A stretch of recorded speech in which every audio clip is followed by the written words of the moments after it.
Sometimes, the most powerful people don't carry guns or wear badges. They carry memories, scars, and the strength of history. This is the story of a humble black grandmother mocked, drenched, and humiliated in public by a racist cop. But what happened next would shake the entire town to its core. Before we dive in, tell us, where in the world are you watching from? Drop your country in the comments. And if you're new here, don't forget to like this video and subscribe for more powerful real-life stories. The sun was barely up over Ashgrove, a quiet southern town known more for its silence than its sense of justice. The streets were mostly empty at this hour, save for the usual early risers, a few joggers, coffee shop workers unlocking their doors, and Mama Ruth, the 72-year-old woman who'd been sweeping the sidewalk in front of her little blue house for nearly 30 years. She was a short, dark-skinned woman with gray coils tucked under a worn fourve. Her back was slightly hunched, but her posture still carried quiet dignity. As always, she wore her ankle-length dress and her brown slippers. Beside her sat a bucket and a mop. Her daily routine. Her home was spotless, and she believed the world outside her gate should be too. But this morning she wasn't alone. A black and white cruiser crept down Maple Avenue. Behind the wheel sat Officer Bradley Knox, a man whose badge was shiny but whose conscience was rusted. Knox had been on the force only 2 years, but in that time he had already earned a reputation. Aggressive, cocky, and cold, especially when it came to black folks. He spotted Mama Ruth sweeping and slowed to a crawl. Inside the car, he muttered, "Loitering." At 6:15 in the morning, he scoffed and parked at the curb, not because there was a problem but because he thought he saw one. Mama Ruth didn't even look up when he got out. She kept sweeping. "Ma'am," Knox called sharply. She paused, looked up over her glasses and nodded politely. "Mornin', officer. You live here?" She blinked slowly. "Been living here since your mama was probably in high school." That didn't sit well with him. Knox narrowed his eyes, step away from the sidewalk. Mama Ruth leaned on her broom. "Why would I do that, son?" He flinched at the word son. His hand twitched at his belt. "Because I said so." From across the street, a neighbor, Mrs. Liza, peeked out from her porch. She didn't move or speak. She knew better. So did the man walking his dog who crossed to the next block. Ashgrove didn't talk back to cops. But Mama Ruth? She stood her ground. Knox's jaw tightened. "I said step away. And I said I'd been sweeping this street every morning before you learned how to tie your shoes," she replied calmly. That's when he snapped. Without warning, Knox marched back to his cruiser, popped the trunk, and pulled out a large plastic container. He walked back toward her, unscrewed the lid, and with no hesitation splashed the contents of the container all over Mama Ruth. Water soaked her dress, her scarf, her slipper. She gasped as the cold soaked through her skin. The broom fell. Silence followed. Mrs. Liza, now fully alert across the street, covered her mouth in horror. The man walking his dog had stopped. Someone in a parked car had pulled out their phone. But Knox wasn't done. "Next time I say move, you move," he barked. Mama Ruth didn't say a word. She simply reached down, picked up her broom, and leaned it back against the fence. Her hands were shaking, but not from fear. Not a tear rolled down her face. Not a scream, not a curse. She stood there, dripping, eyes locked on Knox's. That stare, something in it made him shift his feet. She finally spoke, voice calm as ever. "You gonna regret that, young man." Knox laughed. "Lady, I don't regret anything I do to keep order." With that he turned and walked away. Inside the station later that morning, Officer Knox walked in with smug energy, tossing his keys on his desk. His partner, Officer Raymer, was reviewing incident reports. "What's got you grinning like that?" Raymer asked without looking up. "Just put a mouthy old woman in her place this morning," Knox said, proud. Raymer finally looked up. "Old black lady? About yay tall? Brown scarf?" Knox blinked. "Yeah, why?" Raymer leaned back slowly. "Please tell me you didn't touch her." Knox hesitated. "Just a second." "What'd you do?" Knox shrugged. "Splashed her. She was disrespectful." Raymer's face drained of color. "You absolute idiot." Knox frowned. "What?" Raymer stood up. "You don't know who that is, do you? She's nobody." "No," Raymer said. "That's Ruth Ellison." "As in Judge Ruth Ellison's mother." "As in State Supreme Court." Ruth Ellison, currently the most feared name in civil rights law, and the only reason our department hasn't been dismantled yet. She grew up in that house. You just assaulted her mother. The smile on Knox's face collapsed. Meanwhile, back on Maple Avenue, a black BMW pulled up quietly outside Mama Ruth's house. Out stepped a tall woman in a navy pantsuit, heels clicking against the pavement. Her skin tone mirrored Ruth's, but her posture was different. Sharper, colder. Judge Ruth Ellison. She didn't speak. She didn't need to. Her eyes scanned her mother's wet clothes, the dropped mop, and then the gasping neighbors whispering across fences. She looked back at her driver. Call the mayor, she said, and internal affairs. Her voice was Mama Ruth, still holding the broom, smiled faintly. I told him he'd regret it. Inside the Ashgrove Police Department, the atmosphere had shifted. What was once a place of routine reports and stale coffee now vibrated with a tension so thick it stifled conversation. Word had spread fast. Something big was coming, and Officer Knox was in the center of it. He sat at his desk, staring blankly at his monitor, beads of sweat building at his temples. The office buzzed around him, phones ringing, radios crackling, the clack of hurried boots, but all he could hear was Raymer's voice repeating, Judge Ruth Ellison's mother. He hadn't even filed a report on the incident. Why would he? To him it had been nothing, just another powerless woman on the street. But now, every click of a hallway door sounded like a threat. Every knock made his heart race. Then it came. The station doors flung open, and the entire room turned toward the entrance. In walked a man in a dark gray suit, badge clipped to his hip, followed by two agents wearing the unmistakable black jackets with FBI printed in yellow across the back. Agent Morris, Internal Affairs. Behind them trailed Mayor Quincy Thompson, his face a mask of fury wrapped in barely restrained political panic. Where's Officer Knox? Morris asked sharply, already scanning the room. Knox stood slowly. Here, sir. You're coming with us. No warrant? Knox asked, trying to hold on to a shred of pride. You don't need a warrant to walk into hell, Morris said, stepping closer. And that's exactly where you're heading if this checks out. Raymer leaned back in his chair, arms folded. Told you. Back on Maple Avenue, Mama Ruth sat inside her warm, cozy living room. She had changed into a clean house dress, and now held a cup of tea, steam rising toward her weathered but regal face. Across from her, seated with military straightness, was Judge Ruth Ellison, her only child. The silence between them wasn't cold, it was measured. Their bond didn't need words, it lived in looks, in decades of shared struggle and pride. He's scared now, Mama Ruth said finally, sipping. Good, the judge replied without flinching. But not enough. Ruth set her teacup down. I'm not asking for vengeance. I know, I want accountability. You can break him in court, but if you crush him without teaching him why, he'll just grow bitter. And another will rise behind him.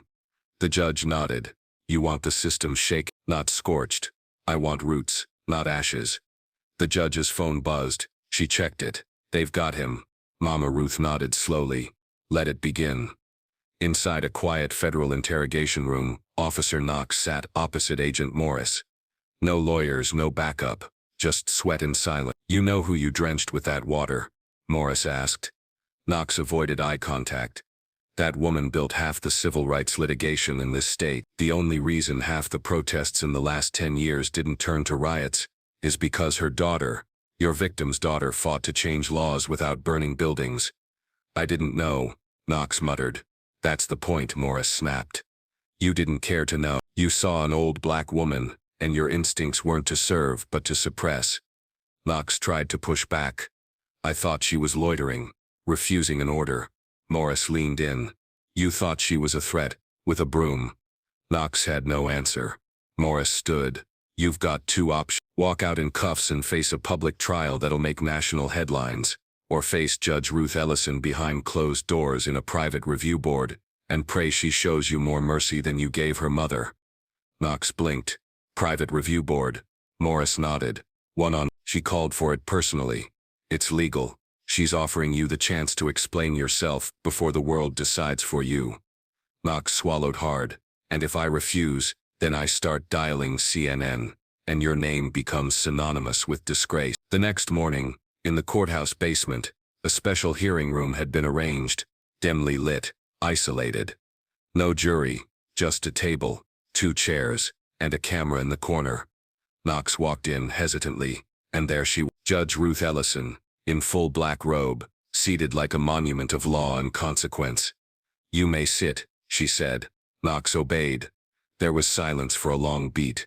Then she slid a manila envelope across the table. He opened. Inside, a photo of Mama Ruth in 1965, handcuffed during a civil rights march. Her face was younger, but still strong. In the next photo, she's standing beside Martin Luther King Jr., a picket sign in her hand. "That's who you drenched."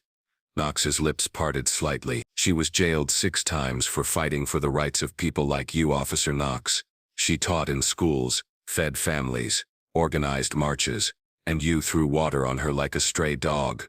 "I didn't know," he said again, voice lower now. "That's your problem. That's this nation's problem. You don't know. You don't look. You don't listen." Knox stared at the photos. "What do you want me to do?" The judge stood slowly. "I don't want an apology. That's easy. I want you to face the ripple of what you did. You'll speak to the community. You'll read out her story. You'll own what you did, publicly." He didn't respond. The judge stepped closer. "And maybe, just maybe, you'll walk out of that shame with the beginnings of change." The following week, the town of Ashgrove woke up to something it hadn't seen in decades. The police department announcing a public forum, hosted on neutral ground at the town's old civic center. Flyers had gone out. Local news was alerted. Word of mouth buzzed in barbershops, church halls, and bus stops. "Come here," Officer Bradley Knox addressed the community directly regarding the incident with Mama Ruth Ellison. Mama Ruth herself had declined to attend. "I've said my part," she told her daughter. "Now let the mirror show him his reflection." But the judge would be there, seated quietly, dressed in civilian clothes, observing from the back. By 6 p.m. the community hall was filled. Dozens of black residents sat with arms folded, faces guarded. Some held protest signs, others simply came to watch. At 6:15 on the dot, Knox entered. He wasn't in uniform, just a plain blue shirt and black slacks. No badge, no gun, no power. Just a man with a microphone and 300 eyes staring at him like a question mark. He stood at the podium and took a long, slow breath. "My name is Bradley Knox. I'm a police officer in Ashgrove," he began. "But tonight, I'm not here as an officer. I'm here as a man who did something wrong, very wrong." Murmurs rippled through the room. "I want to begin by saying, I failed to see a human being. I saw an image in my mind of threat, of defiance, and not the woman who stood before me." He held up a photo. It was the image from 1965, Mama Ruth being dragged by officers during a peaceful protest. This woman stood for freedom. She fought for voices like mine to serve the law. She was not just a part of history, she made history. And I disrespected that. I disrespected her. A man in the crowd shouted, "Would you be apologizing if she wasn't someone important?" Knox nodded. "Yes, I should have done this the second I felt regret.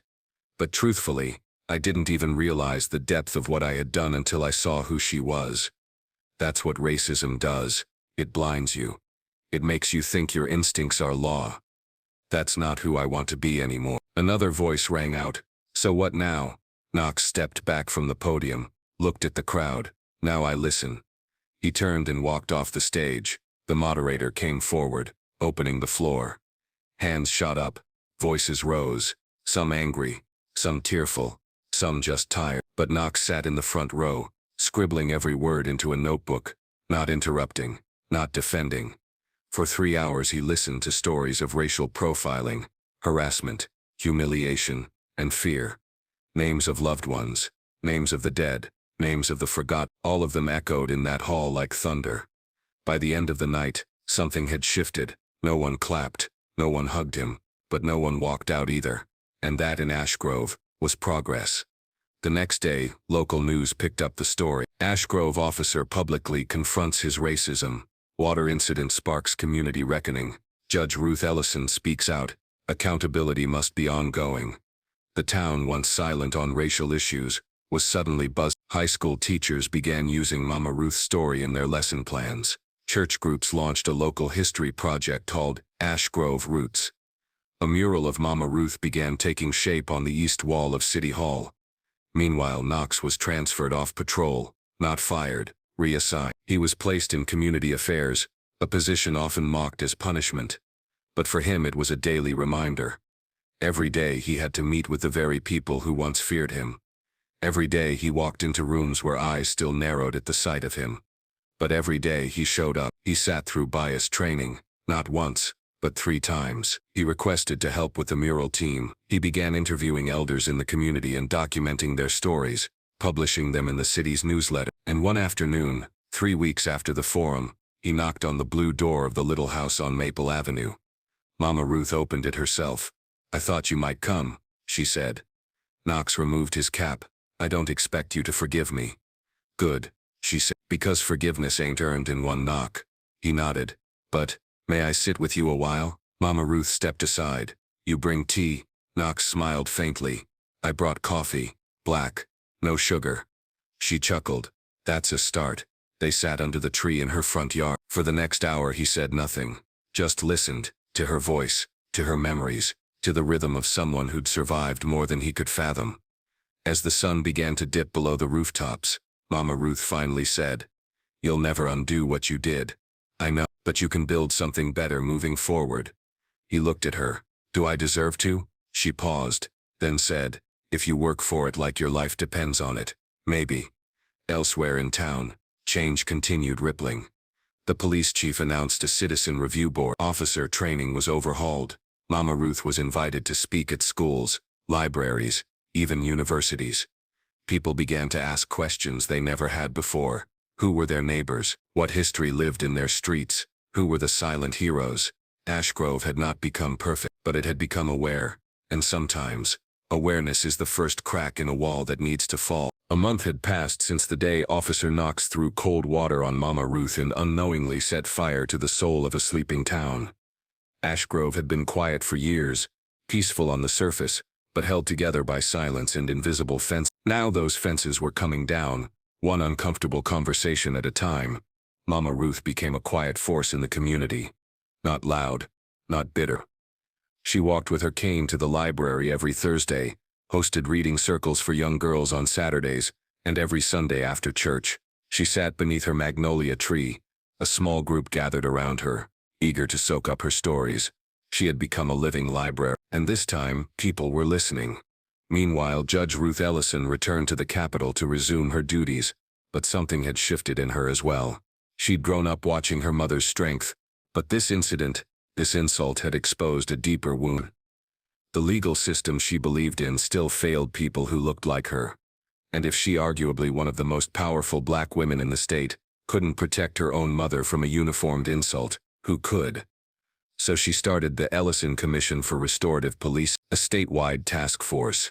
Independent, unpaid, relentless. It started with one office in the state capitol. By the end of the first month, it had 4 more satellite offices, and a backlog of over 200 complaints from citizens across rural counties who had never been heard. Judge Ellison didn't waste time.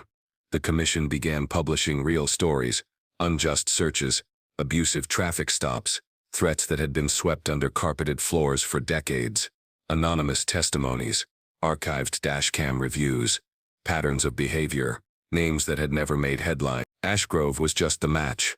The whole state had been waiting for a flame. In Ash Grove, Officer Knox, now simply Bradley to most locals, continued his new role. He taught conflict resolution classes in middle schools, often facing skeptical stares from black kids who had grown up knowing police were a threat, not a friend. But he didn't flinch. One Friday afternoon during a class, a boy named Tyrese, no older than 12, raised his hand and asked, "You ever point a gun at someone who didn't do nothing?" The room went still. Bradley nodded slowly. "Yes." The kids blinked. Some leaned forward. "I was scared." But being scared doesn't give you permission to hurt people. It means you weren't trained right. It means you let your fear think for you. He took a breath, and I've spent every day since trying to make sure I never do that again. One of the girls, Jasmine, tilted her head. "So you were the bad guy?" Bradley smiled sadly. "I was." That day, for the first time, the students didn't avoid him when the class ended. Two even asked questions about how police radios worked. Back at Mama Ruth's house, her front yard had been transformed into a memorial garden, not just for her, for others. Each flower bed had a small sign, names of local civil rights leaders, unsung women who marched, children who had been unjustly arrested in the 60s, a pastor who once housed protesters in his basement. The garden became a walkable history tour, and Mama Ruth, she started getting invitations, talk shows, civil rights conferences, book publishers reached out. She declined most. "I didn't survive to become famous," she told her daughter over tea. "I survived so someone could speak when I no longer can. That's your job now." Judge Ellison simply reached over and held her mother's hand. But not everyone in Ashgrove was happy about the change. Behind closed doors in smoky bars and hushed city meetings, there were murmurs. "They're turning this into a circuit. One mistake and they burn down a man's whole life. What about our police? What about our town's dignity?" Some pushed to have the mural of Mama Ruth painted over. Others tried to claim the forum had been a political stunt, and someone even mailed Bradley a dead pigeon with a note that read, "Traitor." Still, the change didn't stop, because it wasn't driven by rage. It was fueled by truth.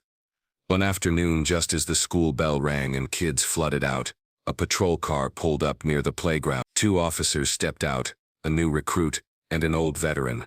They were on community patrol. The new guy looked nervous. From a distance, Mama Ruth was seated on a bench nearby, watching the kids. The younger officer whispered to the older one, "Is that her?" The older cop nodded. "That's the woman who broke Ashgrove open." The younger officer blinked. "Should we say something?" The older one hesitated, then said, "Let her be. You don't interrupt history." That evening at a town council meeting, the mayor announced a motion to rename Maple Avenue to Ellison Way in honor of Mama Ruth's lifelong dedication to justice. The room erupted in applause. Even those who had once whispered against the change now stood clapping, because to stand against her now was to stand against truth itself.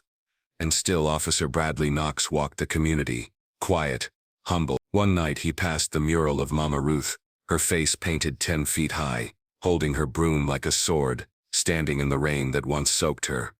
Below the mural someone had scribbled graffiti, "Truth stands."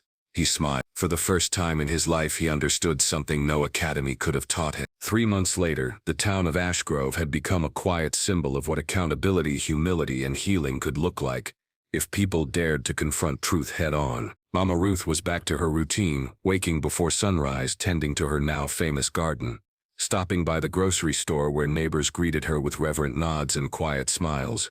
She never let the attention get to her. If anything, it made her walk a little slower, as if she were reminding people that grace doesn't rush.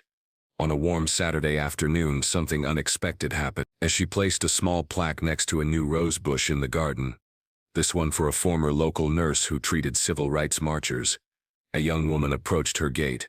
She was no older than 30, mixed race, hair pulled into a tight bun, and wearing a plain gray hoodie. "Excuse me," the woman said gently. Mama Ruth looked up, hand still holding the garden trowel. "Yes, baby. My name is Layla Knox. I'm Officer Knox's daughter."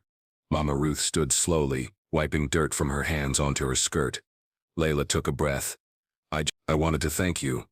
Mama Ruth raised an eyebrow, curious. Layla stepped closer. "I know what my father did. I was ashamed at first. Embarrassed, angry even. But now I see a different man." She paused, her voice trembling. "You didn't just help this town, you saved my father." Mama Ruth's eyes softened. She reached out and gently placed a hand on Layla's shoulder. "Honey, no one saves another soul. We only wake them. What they do after that, that's their journey." Layla nodded, trying to blink away the tear. "Would you like to help me plant the next flower?" Mama Ruth asked. "Yes," Layla whispered. Meanwhile, downtown, the Ashgrove Police Department was hosting its first Unity Awards, a new annual event celebrating acts of community healing, fairness, and transformation. Citizens, officers, students, and even former protesters were seated side by side in a refurbished auditorium. The chief stood at the podium, reciting names of unsung heroes and people who had made a difference in the new direction Ashgrove had chosen. Then came the final award, for courage not in action, but in reflection, for showing that redemption begins with listening, and for proving that true strength is shown when a man chooses to change. The room stilled. "We honor Bradley Knox." Gasps and murmurs spread like ripples in the room. Some clapped, others hesitated. Bradley stood up slowly from his seat in the back, wearing a simple dark blazer. No badge, no weapon. Just a man. He walked to the front and took the plaque with a quiet nod. When offered the mic, he paused. "I don't deserve this," he said. The crowd watched, "But I accept it, as a reminder. That being wrong doesn't mean you're worthless. It means you have a choice to stay broken or build something better." He looked up, locking eyes with the front row where Mama Ruth now sat beside her daughter, both of them silent but proud. "And to the woman I wronged," he continued, voice firm now, "I'm not done making this right, and I never will be." Outside, the town buzzed with its first multicultural street fair. Organized in part by students from the local high school and led by one of Knox's middle school class, food vendors lined the street. Afrobeat music played from speakers. Children danced with painted faces. Elders told stories on street corners, and at the heart of the fair stood the mural of Mama Ruth, untouched, preserved in clear protective glass, and newly expanded with faces of other local heroes. People took selfies in front of it. But more importantly, people stood in silence, reading, learning, asking. The town that once ignored its roots was now rooted in its truth. One final scene would seal the legacy. A new documentary, funded by the Ellison Commission, premiered at the Ashgrove Theater, Rain on Her Shoulders, The Woman Who Changed a Town. It featured testimonies from community members, historical footage, interviews with Judge Ruth Ellison, and yes, even clips of Bradley Knox during his most difficult moments. It didn't sugarcoat the past, but it offered hope in the present, and Mama Ruth. She attended the premiere wearing her Sunday best blue floral dress, gold brooch, and her hair wrapped in deep purple Ankara fabric. As the credits rolled, people stood and clapped. But Mama Ruth remained seated, tears glistening in her eyes, not for herself, but for the mothers before her, the ones who were never heard, never seen. Now the world was listening. Later that evening, under a purple and orange sunset, she stood alone in her garden, watching the wind blow through the tall flowers. A familiar voice called from behind. It was Bradley. This time, not in a car, not in a rush, just walking. Like a neighbor. "I just came to say goodnight, Mama Ruth," he said. She smiled without turning. "Good night, son. Keep walking right."